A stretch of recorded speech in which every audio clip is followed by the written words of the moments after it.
Presta atenção. Você já parou para pensar que jogar pode ajudar a melhorar a sua memória, a sua concentração e até te ensinar a adaptar situações inesperadas? Tem muita ciência por trás de um videogame. Antes da gente mergulhar nessa nossa gameplay, deixa eu te contar um pouco sobre como os videogames ajudam o nosso cérebro a funcionar melhor. Eu li um estudo da Lorenza, que a sua equipe como um todo, que ela mostra que os videogames não são apenas diversão. Eles podem ser usados como uma ferramenta poderosa para desenvolver habilidades, flexibilidades cognitivas e até melhorar a memória. Claro que depende do jogo. Mas esse estudo, ele trabalhou com pessoas que jogaram o famoso jogo de tiro Half-Life 2. Sabe o que eles descobriram? Depois de apenas 30 minutos por dia, durante 3 semanas, os jogadores apresentavam melhorias significativas na capacidade de alternar entre tarefas. O que é essencial na nossa rotina de estudo e na vida geral? Conseguir gerenciar, alternar entre tarefas. Vamos falar um pouco sobre ciência. Esse conceito central, que a gente chama de flexibilidade cognitiva, é basicamente a habilidade entre alternar tarefas diferentes ou formas de pensar diferentes de maneira rápida. Videogame, por exemplo, você precisa o tempo todo tomar decisão rápida, se adaptar à mudança, chegou um cara, vai ter... É isso. E aí entra um ponto muito interessante. Tem um estudo bacana sobre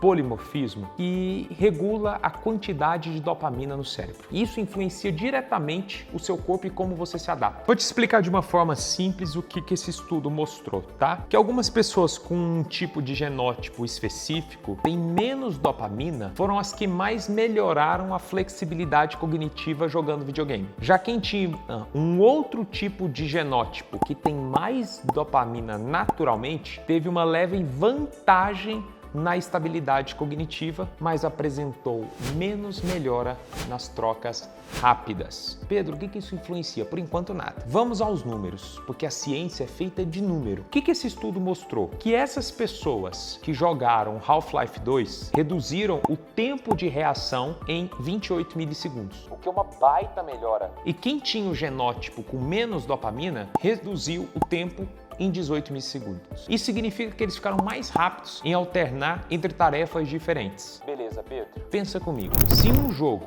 você precisa mudar a estratégia a cada lance, tomando uma decisão quase que no automático, você está treinando exatamente essa flexibilidade cognitiva. Isso é útil, Pedro, na escola? É. Na faculdade? Sim. Até na sua vida profissional, porque você aprende a lidar com o inesperado e não trava diante de uma mudança repetida. Outra coisa incrível sobre os videogames é o impacto deles na memória de trabalho. Presta muita atenção aqui. Quando você joga, especialmente jogos complexos como esse que eu te falei aqui, o seu cérebro precisa armazenar e processar informações rapidamente. Isso ativa cada vez mais a memória de curto prazo e ajuda a transformar essa informação em memória de longo prazo, como mostrou o estudo. Além disso, galera, o que acontece? Jogos não só treinam a memória, mas também ajudam no controle emocional. Quem nunca perdeu a paciência ao perder uma partida ou um jogo, mas a repetição de momentos que você vai perdendo,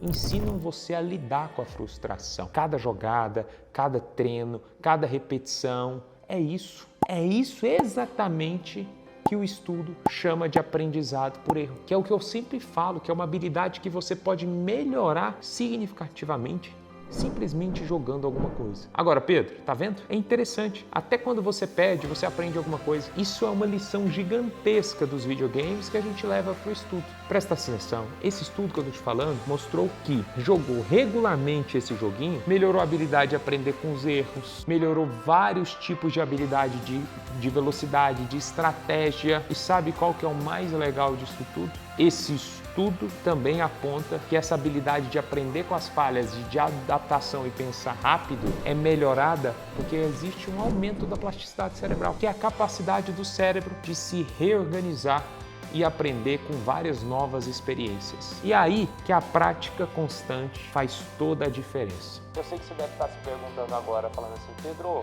então quer dizer que é só jogar, eu posso continuar jogando, que eu passo em qualquer prova? Lógico que não. Os videogames, eles são uma ferramenta poderosa, mas eles têm que ser combinados com um monte de outras coisas para ter resultado. Existe um grande erro aí no estudo também. Por quê? Porque pegaram pessoas que não tinham jogado, colocaram as pessoas para jogar e analisaram a capacidade de repetição. Era tudo num ambiente perfeito.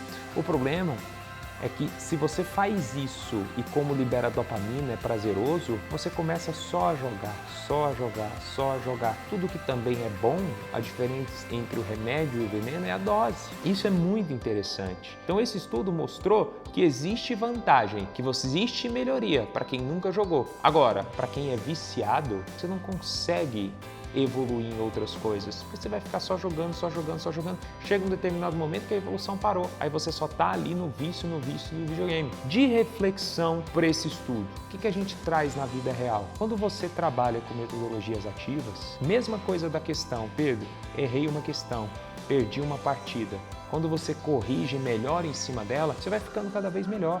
Cada vez melhor, cada vez melhor. Esse é o jogo da vida real. Esse é o jogo do aprendizado. Então eu quero fazer a conexão. Você já deve ter percebido que esse jogo não é sobre videogame. Esse vídeo não é sobre videogame. Esse vídeo é sobre estudo, sobre aprendizado. Do mesmo jeito que esse aprendizado, ele trouxe que cada vez que você vai jogando, você vai melhorando funções cognitivas e suas habilidades, você estuda do mesmo jeito. Eu consigo trabalhar com os meus alunos vários, entre aspas, joguinhos, com questões, com os flashcards, com metodologias ativas, que eles vão melhorando a capacidade dele cognitiva, a capacidade de responder questão, a capacidade dele de chutar questão, a capacidade de estratégia de prova. Então, volto a falar, esse vídeo, desde o início, ele não era sobre videogame, ele era sobre aprenda com seus erros, aprenda com as suas falhas. É só assim, o resultado de tudo na vida se chama constância. Fazer pouco é muito ruim, você tem que fazer várias vezes. A intensidade, ela é prejudicial para o aprendizado. Por quê, Pedro? Porque ela não gera conexões efetivas a longo prazo. Estudar 12 horas um dia, todo mundo consegue, mas é muito mais difícil você estudar 3 horas por dia durante 6 meses. Então pense nisso. Esse vídeo não era sobre videogame, esse vídeo era sobre o aprendizado e a sua capacidade de melhoria contínua. Se você gostou, deixa o like aqui, curte. É isso aí, um abraço e até a próxima.